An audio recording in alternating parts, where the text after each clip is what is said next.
Ntɛnɛn octobre kalo tile 12 san 2020 aw minnu sɔgɔlen nɔ n'a bɔlɔlɔw sanfɛ aw bisimila. An ka bi kunnafoniw bɛ tali kɛ jɛkulu minnu bɛna yɛlɛ san wɛrɛ Mali ŋanaminɛkɛlaw ka kɛnɛ kan ntolanci la ani Mali bɛ ka bariya ntolanci bɛna bɛn ka ɲɛsin Iran ntolanci jɛkulu ma sini tarata. Kari tɛmɛnen jɛkulu minnu kan ka yɛlɛ san wɛrɛ Mali ŋanaminɛkɛlaw ka kɛnɛ kan ntolanci la olu dɔnna. ASCO ka bɔ Bamakɔ fɛ yen, AS Douane ka bɔ Sikaso ani Case de Sévaré ka bɔ Moptikaw fɛ yen. Nin jɛkulu saba olu bɛna CSK nɔra bila ale ni ASB ani Avenue de Tombouctou. Mali samatasɛgɛw ni Gana ka bariya ntolanci tɛmɛnen kɔfɛ ni Mohamed Magasuba n'a ka cɛbɔw ye san sɔrɔ 3 ani 0. Sini tarata Mali ni Iran bɛ ɲɔgɔn sɔrɔ bariya ntolanci filanan na Turikaw fɛ yen nɔ Antalya. An n'an ka jɔ kɔlɔsiba Jigi Jara an n'a ye ɲɔgɔn sɔrɔ an ka jɛ an ka lamɛn. Ok, an ka jamana ye an bɛ fɛ ko match in fana kɛ an yɛrɛ fɔlɔ ye walasa ka se ka nisɔndiya lase an ka jamanadenw ma n'o y'an ka supporters ye. Donc n ka foli bɛ an ka supporters bɛɛ lajɛlen fɛn fɛn b'an suit jamana ko kan fɛn fɛn b'an suit Mali la. Balontan ye fɛn dɔ ye bi ka ɲi mais sini ma ɲi quoi. N b'a ɲini supporters fɛ u ka essayer k'o yɔrɔ faamuya. An kɔni n'u y'an wele diɲɛ ma don o don hali n'anw bɛ sunɔgɔ la an bɛ vol ta an bɛna jamana ka balontan na.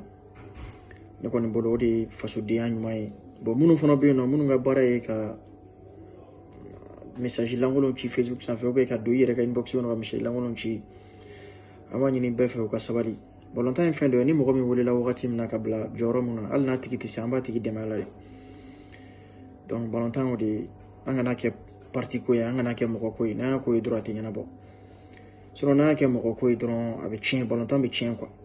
Donc an ka kɛ jamana in ye an ka kɛ faso in ye o de ka bon n'an bɛɛ lajɛlen. Donc an b'a ɲini malien supporter bɛɛ lajɛlen fɛ ani malien dirigeant bɛɛ ani mun y'an yɛrɛ gérés ye an ka jamana ye an ka minɛ an ka drapeau ye an ka minɛ n'an bolo fila ye.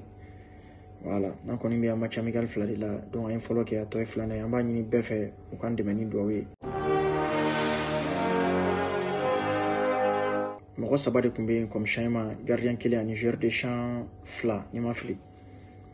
Ou bien gardien kelen ani joueur de champ saba.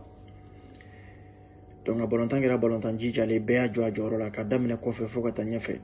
Comme an y'o de fɔ balontan ye jamana ko don ni wulila jamana tɔgɔ la il faut que i ka na ni jamana mago b'i la il faut que i ka na i ka balontan jamana ye i kana fɛn foyi miiri i kana fɛn foyi bila i kɔnɔ parce que jamana de ye o de ka bon ni diɲɛlatigɛ fɛn bɛɛ ye. Donc n'o bɔra yen n bɛ taa Iran match la Iran match n'o ye sini donc an yɛrɛ b'o entraînement na déjà an bɛnnen don comme kɔrɔlen i n'a fɔ an bɛnnen don cogo min na parce que n y'o de f'i ɲɛna n'an bɛnnen tun tɛ an ye match min gagné contre Ghana an tun tɛ se ka nin sebaya sɔrɔ.